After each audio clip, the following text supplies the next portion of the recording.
All right. I think we're live. Hello, hello, hello, everyone.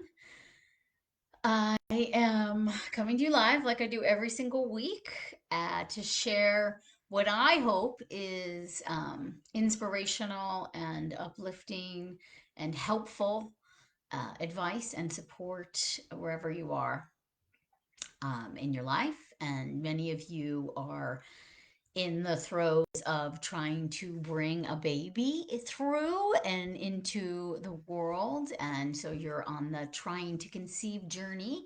And this is National Infertility Awareness Week.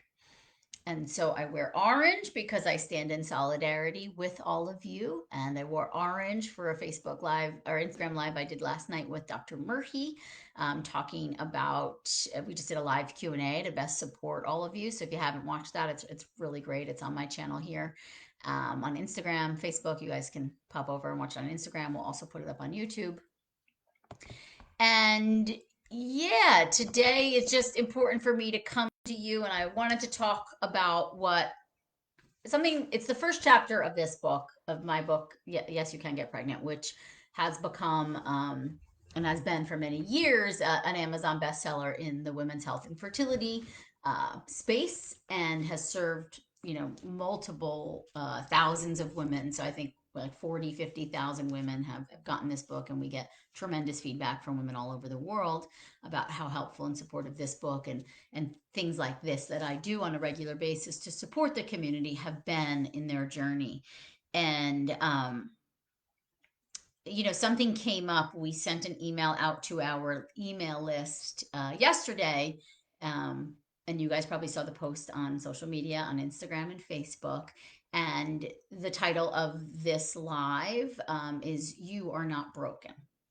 And we got a response from, and now I know I can't please any everybody, and that's not what this is about, but we got a response from someone who subscribes to my list that she didn't like the subject heading, and she felt like the email itself made her feel more broken, and that she is broken, and I think she wanted to be met there in her brokenness. And I thought it was important because it's really like the basis of what I wanted to talk about today anyway, that why I don't like the word infertility. And I think it's really because it's this stigma. It's basically telling you that you're barren, that you would never have children.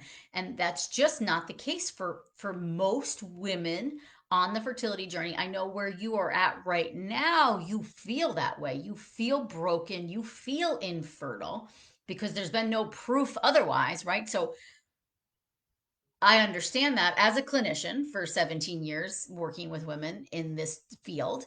Um, I also understand it as a woman who went through her own miscarriage and is, now pursuing getting pregnant again at my advanced maternal age. And so I think I understand it from multiple sides.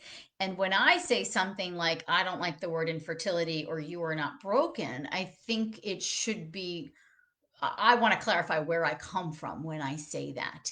And it's because as a practitioner and somebody who studied biology, chemistry, functional medicine, traditional Chinese medicine, herbalism, supplements, nutrition, right? I have a lot of work under my belt to bring you the best of what I can bring you, the best information, the best knowledge, the best resources for you to help you figure this shit out, because I don't want to see you struggle or be in pain any more than you already have been, right?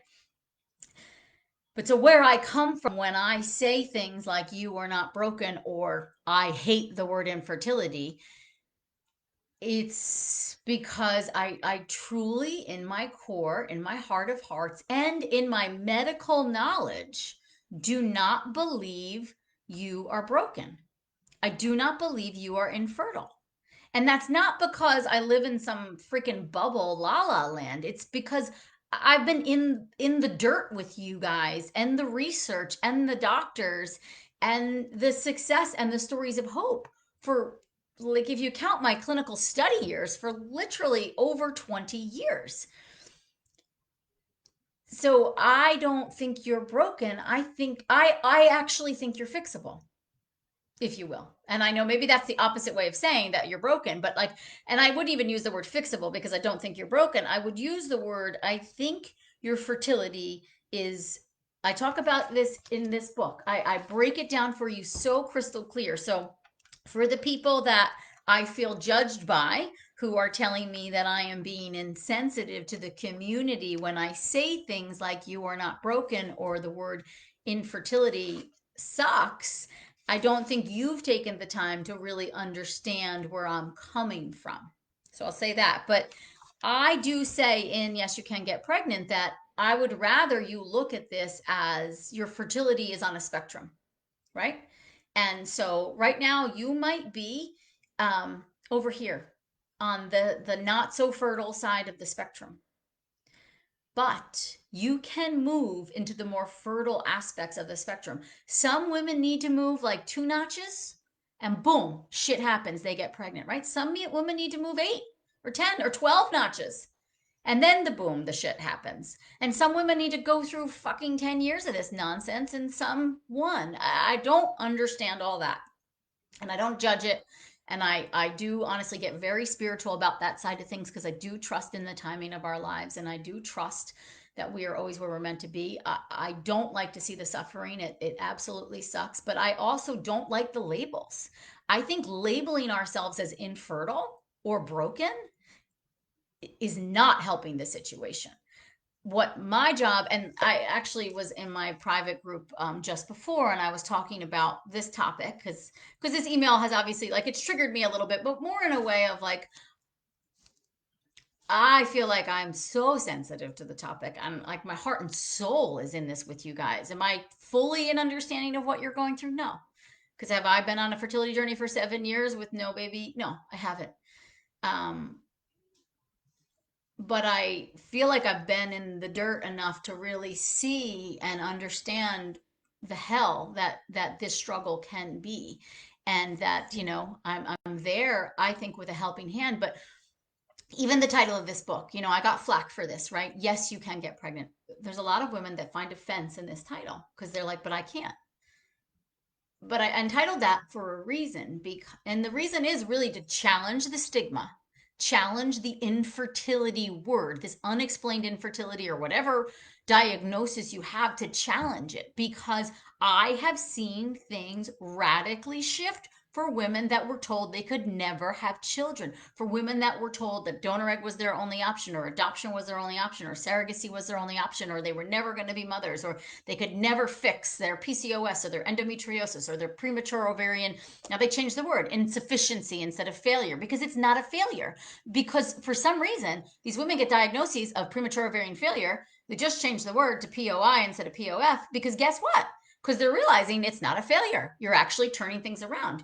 We used to call it, and Dr. Murphy brought this up in my Instagram live with him last night, which I thought was really powerful. We used to call it subfertility, not infertility. Subfertility is the right word. You are in a subfertile range right now, and there are so many things that you can do to turn that around. And so, for me, where I come from in my teachings, in my words, which I am very deliberate about and I think about and I have love laced in all of them, is this sense that I don't want you to be the victim anymore. I want you to step into your power. The theme, the mantra throughout this book is I have the power to change my health and improve my fertility, right?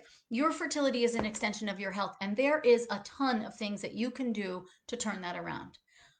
I also hold space for you and honor you and stand in solidarity with you in the bad times. There are days, there could be months, there could be weeks where it just sucks. And you don't want to be in your power and you want to be a victim and you want to feel sad for yourself because everybody is freaking pregnant and you're not. Or you just had another miscarriage or another failed IVF, whatever it is. And that sucks. Or you're 100 grand in the hole from all these fertility treatments and you still don't have a freaking baby to show for it. That sucks. That sucks. That sucks. That sucks. And if you've been around me long enough, I'm all about feeling all the feels. I want them up and out because they don't serve us. I also, though, want you to be able to to change the story, right? Life is the story we tell ourselves. Our perception is our reality. So what is your elevator pitch on your fertility story? How laced with, negativity is it, or fear, or anger, or judgment, or hope, or peace, or ease? What is the story that you are telling yourself? Because your body and you know, your uterus, your ovaries, your hormones, they hear everything your brain says.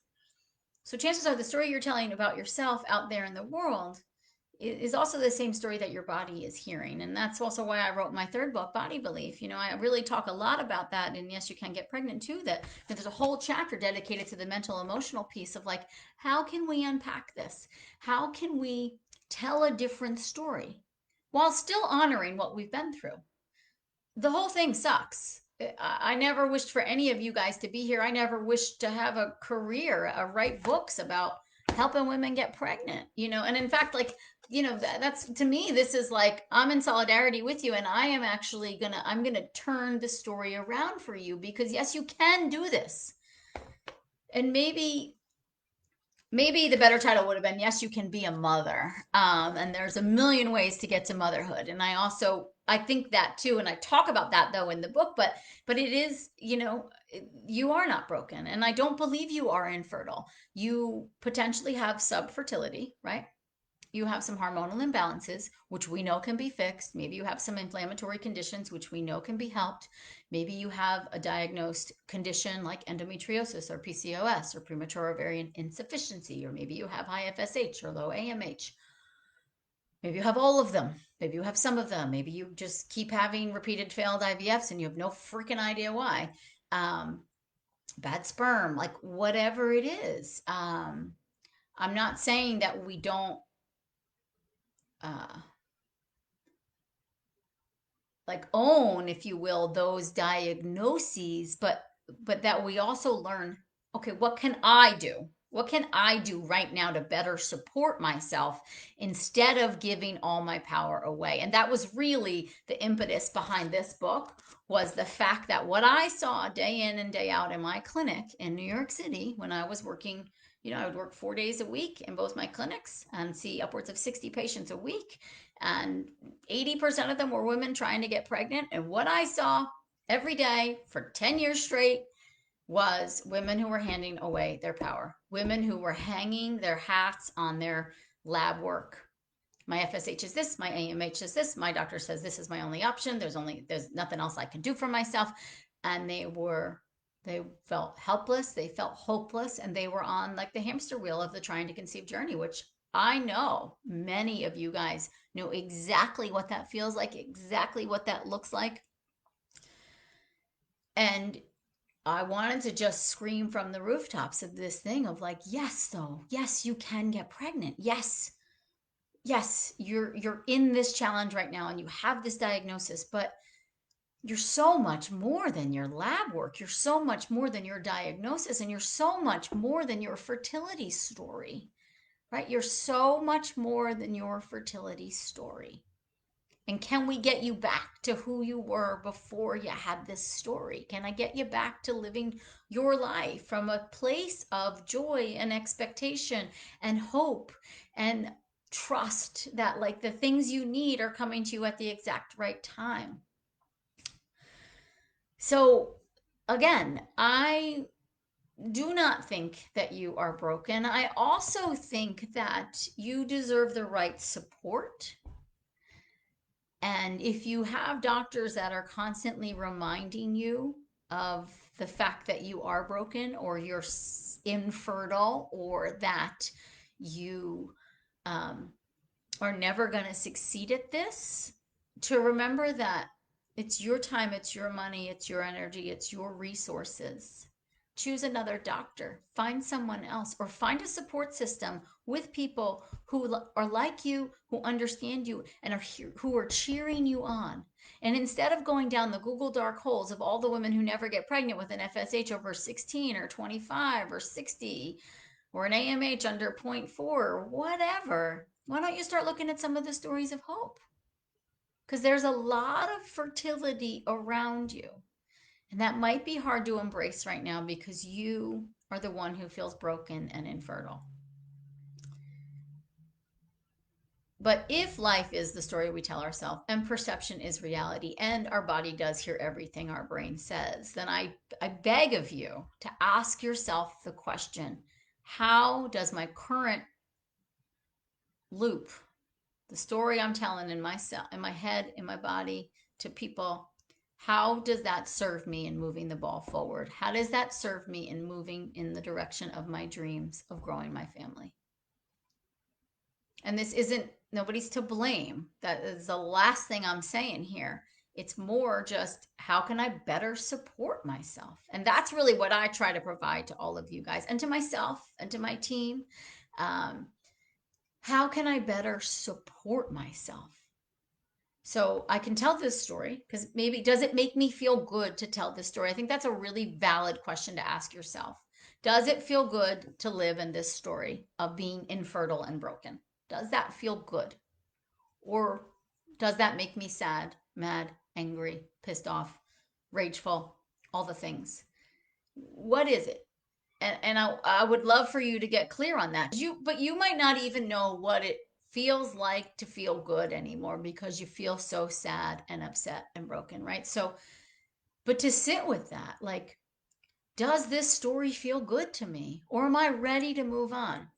I'm really into spiritual work and mind body medicine and quantum physics and all of these things and the law of attraction. And I like some of Joe Dispenza's work. Some of his stuff is a little trippy for me, but in his book, Becoming Supernatural, he talks about the fact that if you want to change the trajectory of your life, if you want to change like where the future of your life goes, you have to stop reacting based on things that happened to you in the past. So he says like your emotions are based on your past experiences, right? So everything you bring to your current reality is an emotion that is based on your past experience. And so if you want to continue living in the same kind of loop, then you can just keep reacting based on your past experience, based on, well, these are the possibilities because these are all the things that have happened to me. So IVFs don't work, trying naturally doesn't work, the diet doesn't work, the meditation doesn't work, acupuncture doesn't work, Chinese herbs don't work, this IVF didn't work and that IVF didn't work, and I don't get blastocysts and all my eggs are bad and my FSH is still high, right? If that loop still, and that's where you're responding to your life from, if that still serves you and feels good, then it might not be time to change anything or to think about other possibilities. But I'd love for you to reflect on the other possibilities of like, oh, well, there are all these stories of women improving their FSH. And then there's also doctors that now are saying FSH doesn't quite matter. It only matters if you're going to do IVF, and they can put you on the birth control pill and lower FSH so that you have a regular stem cycle in an IVF, right? There's a lot we can do now with medication, even if you just want to go the medication route. Or there's plenty of girls that weren't getting genetically normals and then get one, or weren't making it to blastocysts and then get there, or had several failed IVFs and then get their baby. And so I could be one of them. All you have to do is slightly just open the door a little bit to the possibility that things could be different than what they were for you so far. Like I just had a call with a girl yesterday, 7 years into this process, she finally got a diagnosis of endometriosis. 7 years. And this probably explains all of the delay. It frustrates the hell out of me because she just didn't have the right support to get to the right doctors at the right time. But she's also a really spiritual, beautiful, and all of you are beautiful human beings, but a very spiritually connected human who said to me, I do trust the timing of my life, and I see what this path has done so many amazing things for me too. And so now she's ready to tackle this next thing and make those babies, right? But if so for her though, she was open to the possibility. She was willing to see another doctor, try a different style IVF, and this doctor was the one who said, let's do a receptiva test and see. And sure enough, it came back with endometriosis. And okay, so we're going to treat that now. No one else has even done that test on her. She didn't even know it existed. Then we're going to treat that now. It's been around for like 4 years, that test. And so but I think somewhere in her head, she was open to the possibility that things could be different, things could shift, things could go in a different direction. And so for you, it's not about, we're not erasing the past. We're also going to try not to blame the past, and we're not shaming the past. I think we own it. That is part of us, it's part of our thread now. But are we ready for things to change? And I think you could all answer yes to that. Am I ready for things to change, right? Yes, give me a hands up or some hearts, some whatever. Am I ready for things to change? Yeah. Okay. So, what are some other possibilities? So, X number of fertility treatments haven't worked for me, or that diet didn't work for me, and that diet didn't work for me. Um, so, what makes my body feel good, right? Or just what are the possibilities for me? And so the next time you get in that loop where you go to react to fertility, yes, there we go. I'm ready. There we go, guys. I love it. I know you are. I know you are so ready for change. So, what that entails, though, is consciousness. It really does entail consciousness in the sense that I want you to tune into this story, the story of I'm infertile and I'm broken, and really honestly ask yourself, how is that serving me right now? It's not going to go away, and I'm not asking for you to eradicate it, because that's impossible. It's just, could we be more on the side of possibility, like a 60-40% of the time that we're in possibility and letting ourselves daydream a little bit, versus in the fear and the worry and the trauma of the past? This is a significantly traumatic experience that you are going through. No matter how long your journey has been, it's real life trauma to have, yeah, to want something so badly and for it to not be happening, and that it's so easy for other women. That is significant trauma, and I never want you to not feel heard or understood in that. But I also want you to be aware and conscious of how much space is that trauma taking up in your life, and how ready are you for change. If I'm ready for change, then I have to begin to heal or let go of the burdens that no longer serve me. Find a new way to look at this. Be open to possibilities. Maybe today I'm going to just go down the rabbit hole and read positive stories about women who have changed their AMH, their FSH, or who have gotten pregnant after 23 failed fertility treatments. I got them on my page. I got dozens of stories of hopes. We share them every month because they happen all the time, and it's women of all ages, women of all amounts of cycles or not, and all the things. And I have lots of stories I could share, and I share the ones that I think could resonate the most. But could I be open to the possibility that things could be different? Or could I at least be honest with myself that although I feel broken, and although I feel infertile, and although I feel scared and mad and sad, I am still here. I am still looking for more information. I am still reading more books. I am still looking for the latest, greatest supplements. And maybe you're even doing research on what is out there now in the world of fertility, that things are exciting you. You're still here. So that means you still have hope. So could you just give that hope a window of opportunity? So even when the loop comes up, I'm infertile, I'm broken, I don't feel heard, I don't feel seen, this feels unfair, everybody else is pregnant, not me, this sucks, this sucks, this sucks, I'm running out of time every fucking day, every fucking period, I'm running out of time, I'm running out of time, I'm running out of time. But call me crazy, I'm still here. Call me crazy, I still have hope. And if you're a spiritual person like I am, I do believe some of that hope comes from a little spirit baby or babies up there that is nudging you along. That is saying, "Don't give up on me, mom. I'm ready to come through when you are. We just got a couple more things to figure out." So to think about that, that this is like, I get that your story is what it is, and I honor that, but to also think about the other possibilities, and that I could speak for myself and my team and our messaging. We're never out there to try to point out the things you're doing wrong and where you fucked up and why you're not pregnant. It's to open your mind a bit. That's really the goal. Oh, Luis, I know I am too. I'm like totally crying. The goal is, though, it's like, I just think it's all things in life. Like, you could keep doing your life the same exact way and do it that way for the next 50 years. That serves some people. It truly does. But then it's called expansion. We're allowed to change and evolve all the time. So you can look back and say, that anger served me at one point. That sadness, that story of being infertile and broken totally served me at one point. But now I need to honor myself and honor my power because I'm still here and I still have hope. And you know, there's something about these stories of hope and I get hooked on them, or I'm willing to try 600 milligrams of CoQ10 because I read the research, or 2 milligrams of melatonin or alpha lipoic acid, like all the things. I know you guys have read all the books. You have all the supplements. You've done all the things. So if you're willing to do all those things, then show up for yourself on that emotional level. If you're willing to give that supplement a try and spend the 30 bucks of your hard-earned money on a supplement, and I know, believe me, I mean, I'm with you guys. I spend a couple $100s a month on supplements. It's insane, but I truly believe in their efficacy because I see it in my body, in my mind, in my health, in my family's health. But if you're willing to invest that and this time and this energy, and you're reading this book and all the other books, then be honest with yourself. Because what that shows me is that you still have hope.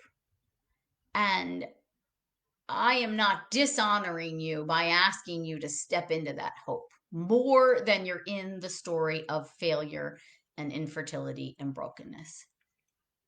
So it's really the other side of the coin. That's all it is. And just reflecting. It's all I ask of you guys. I think I honor you every day of every week of every year, and have for, almost 2 decades at this point. Um, but I will not stand in solidarity with you calling you infertile or broken, because as a medical practitioner who has been doing this for 20 years, thereabouts, I just don't see it. I don't see the brokenness, and I don't see the infertility. I see subfertility that can be improved, and I see kinks in the system that can be worked out. And that's how I view it. And you don't have to agree with me, and that's okay. But just, it's like the thing when, and some of you guys may take judgment on this, but like this is a good example. When I'm doing a live and I'm talking about food, right? Diet's a great example. And someone comments and says, well, I've been vegetarian for the last 5 years, and, I'm not willing to eat animal protein. What can I do to get pregnant? To me, it's like, okay, but what are you willing to do differently? So maybe I don't have to get back to eating meat, but could you add in some eggs? Could you add in some fish? Because it's not just my story that I've made up. Like, there's clinical data, there's research that shows women who eat more protein and fat get pregnant faster than women who don't. So can we, like, so to me, it's like, okay, you're stuck, and I lovingly say this, but you're in that loop of like, this is what I want to do, and this is how I want to live my life, but I want different results. So we have to step back and think about that. Like, but what are you willing to shift or surrender to or let go of? And why are we holding on so tight to this story of the past? How is that serving you? And that requires a lot of rewiring and reframing and work. And, I spend a lot of time in Body Belief helping you with that tool, or the tools that I have in Body Belief help you with the rewiring and the reframing. But I think the first step is just reconnecting to that story and how it is defining. So, right, our thoughts dictate our behavior dictates our health. And so, how is what I am doing every day helping me towards my goal? How are the thoughts I'm thinking every day? How is the story I'm telling of myself every day? How are the choices I'm making? And what is the space I'm making those choices from? Are you mad that you have to give up gluten because everybody else who gives up gluten gets pregnant? Okay, so like, can we figure that out? Can we find a happy medium? But do you eat gluten and then beat yourself up for it because now that's why you're not pregnant still? Like, what is the loop in there? And that's my favorite part of the work I do with the girls I coach with, and then in my groups. It's like, let's get into that that loop. And can we start to parse it out and see, okay, like, how is this serving you? Okay, so how do you feel? That's what I always go to. How do you feel when you eat that thing? Oh, I get bloated or I break out or I have constipation or I feel fine. Okay. So then we can figure that out. Maybe that food works for you. Maybe it doesn't work for everybody else, right? But I want to get back to this feeling place behind it and then just really identifying with whatever you tell the story of being broken and infertile. I think part of you needs to share that because you need more support. I really think that's the truth too, right? You're and sharing lifts the shame. I always say that, and so some of it is you need more support and you want it. But then some of it is too, like to look at it and like, but I'm ready to tell a different story. And so how can we tell a different story? How can we start telling a different story? Yeah, I've been in the space of being infertile and broken for many years, and I'm ready to change the story. Maybe that's all you say. I'm ready to change the story. Or there's other women out there, who've been like me and they figured it out, and so I'm just going to follow in their path. Or yeah, I've been infertile and broken for a long time and it sucks, but for some reason I still have hope. And so I'm going to let that hope be my guiding light.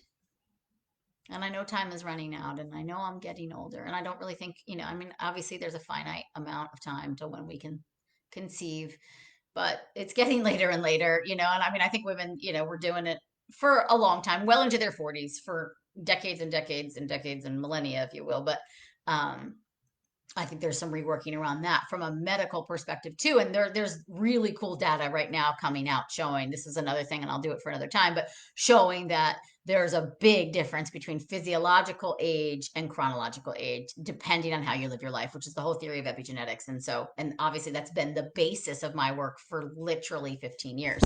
And the basis of Chinese medicine for thousands of years. So this is, it's amazing. So but all these stories need reworking. I mean, just even the fact that Dr. Murphy said that last night, like when we used to talk about fertility, we would call it subfertility. Now, all of a sudden, it's infertility. Like, that's not the truth. You are not infertile. And I'm not saying that I'm trying to take this thing from you and tell you you're not when you feel like you are. I'm just saying to think about it. You could say I'm subfertile, or I have some kinks in my system and I got some hormonal imbalances and I'm trying to figure it out. Could you say that? Instead of, yeah, I'm infertile. I've been dealing with infertility for 5 years and I've had $100,000 in debt and I have no baby to show for it. There's anger and there's grief in there, and you got to work through that. And I honor that with you. But could you just say, like, yeah, I got some fertility challenges. I'm working on rejuvenating them. That's what I say here. I say, instead of saying that I'm infertile, could you say, my body is in need of some fertility rejuvenation? And we all could use some rejuvenation. And if fertility is an extension of health, then it's really just about optimizing health.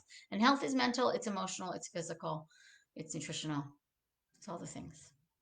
So, in this week of National Infertility Awareness Week, and honestly, every day of every week of every year for the last almost 2 decades, I honor you guys. I stand with you. Know that you are the inspiration for the work that I do so I can help you figure out this shit and help you get to the other side.